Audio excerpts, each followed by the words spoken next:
Morning समस्त को मोर आज क्लास को स्वागत। ग्रीष्म ऋतु संबंध में आमे माने समस्ते जानिछु ए ग्रीष्म ऋतु रे किभली अनुभूत हुए ना ग्रीष्म ऋतु रे समस्त को गरम अनुभूत हुए। एही गरम को आमे ताप बोली कहि थाउ। ताहले पिला माने आमे केउ ठारु ताप पाई थाउ ना सूर्यंक ठारु ताप पाई थाउ। काठ कोयला किरोसिन को इंधन भाव में जालिले ताप अनुभूत हुए। हीटर ताप उत्पन्न हुए। विद्युत बल्ब रु ताप उत्पन्न हुए। ताहले आमे पढ़िबा सप्तम श्रेणी विज्ञान बहिर षष्ठ अध्याय ताप और ताप संचरण विषय। पेज नंबर 77 रे दिया जाइछि जे कठिन पदार्थ रे ताप संचरण तामाने कठिन पदार्थ रे ताप किपरि संचरित हुए से विषय रे आमे पढ़िबा आगरु आमे कठिन पदार्थ विषय जानि नेबा। तो आमर एई विज्ञान बहिर प्रथम अध्याय रे आमे पढ़ी सारिछु पदार्थ विषय रे। पदार्थ तीन प्रकारर कठिन पदार्थ तरल पदार्थ गैसीय पदार्थ।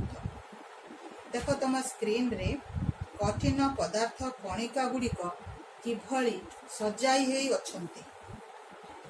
एई जो कणिका मानक मध्यरे एक आकर्षण बल अछि। तेणु एई जो आकर्षण बलटी अधिका होइथिबारु कणिका गुड़िक दृढ़ भाव में बांधी होई अछंती एवं परस्पर लागा लागी भाव में सजाड़ी होई अछंती। एई कठिन पदार्थर कणिका मानकु अलगा करिबा सहज साध्य नुहे। तो देखिले सब कणिका गुड़िक किभली सजाई हेछि आमे समस्त देखुछु। तापरे आमे पढ़िबा जानिबा जे ताप संचरण कहिले कौन बुझिबा। संचरण कहिले आमे साहित्य बहिरे मध्य पढुछु जे गोटिए स्थानरु अन्य स्थान को जिबा।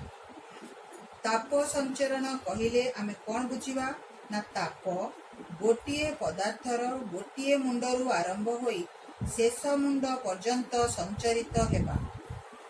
किंतु ताप आमर सबु पदार्थ रे संचरित हुए नहीं। तेणु जेउ पदार्थ रे ताप संचरित हुए नहीं सेही पदार्थ को ताप कुपरिबाही बोली कहा जाए। उदाहरण स्वरूप कौन ना काठ और प्लास्टिक। एवं ताप जेउ पदार्थ दे संचरित हुए बा प्रभावित हुए सेही पदार्थ को ताप सुपरिबाही कहा जाए। जेमतिया उदाहरण स्वरूप लुहा एल्युमिनियम इत्यादि।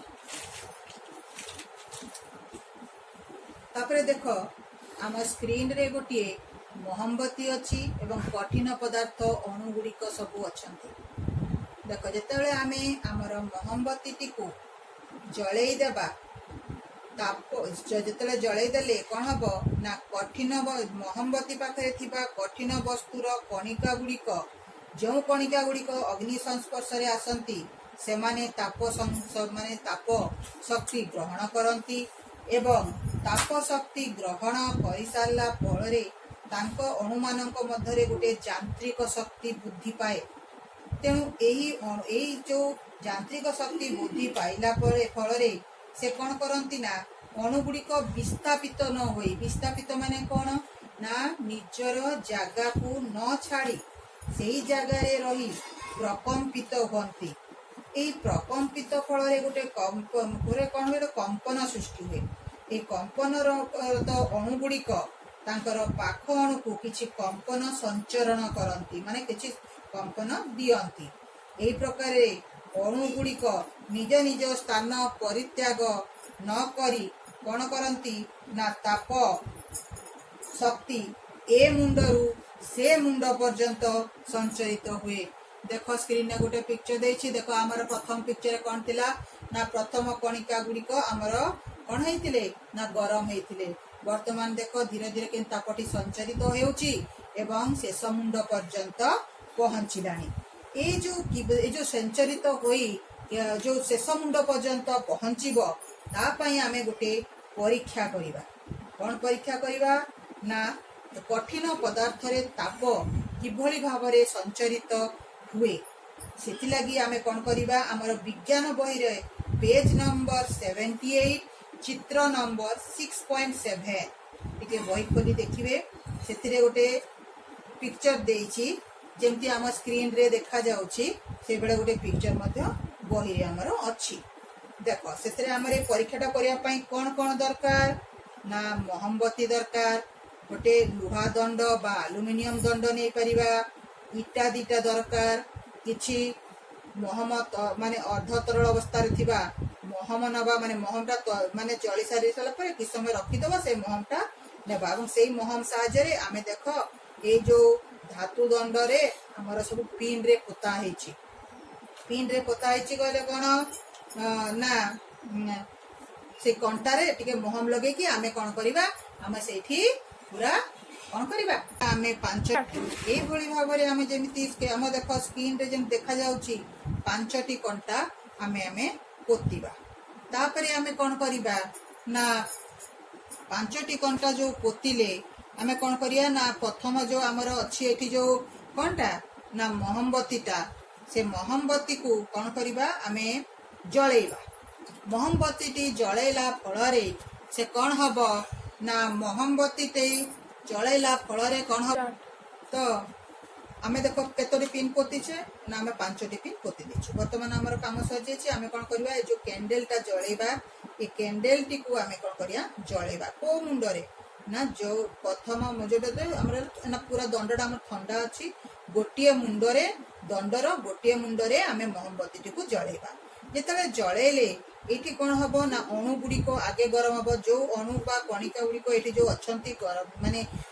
मोहम्बती को लागि कि सी आगे गरम हबो एवं सी कोन करिवो ना ता पाखो अणु को प्रकंपन बल रे बा कंपन बल रे से ताको गरम करिवो ए बलिया जेतले गरम हेई जीव से कोनबो ना ये आसीबो एठी की ये कोन करिवो ना ए बडा गरम हेई फर्स्ट कंटाटा जे करिवो से कोन करिवो ए गरम हेई के मोहम्बती टी तरल जीव एवं फास्ट कंटाटी तळको पड़ी जीव एई भले आमे कोन करिया प्रथम रु तापरे कोन गरमटा धीरे धीरे द्वितीय कंटा पाखकु जीव एवं द्वितीय कंटाटी मध्य तळको खसी पड़िबो तापरे कोन हबो एई गरमटी द्वितीय कंटा पाखरु जाई तृतीय कंटा पाखरे पहुंचीबो एवं तृतीय कंटाटी मध्य गळी पड़िबो एई भली भाबरे चतुर्थ कंटा पंचम कंटा सबु धीरे धीरे गरम होई तार शेष मुंड पर्यंत गरम होई जीवो एवं चतुर्थ घंटाटी भी गली पड़िबो पंचम घंटाटे भी गली पड़िबो तो जेतले सबु घंटाटी को खसी पड़िला ताहाले आमे जानिबा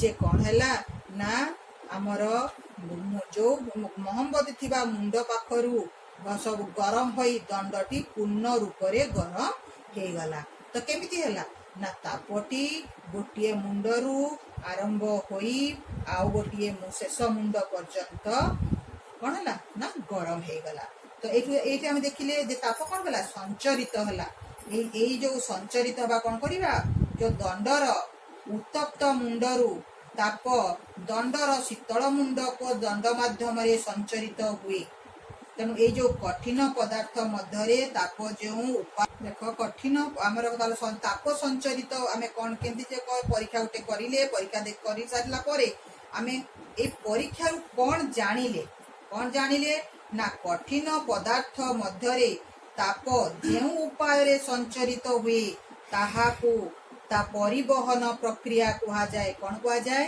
ना परिवहन प्रक्रिया कहा जाए ताले पिला माने बुझी पारिल ताले एतिकी आमे तो पूरा समस्त को मोर धन्यवाद।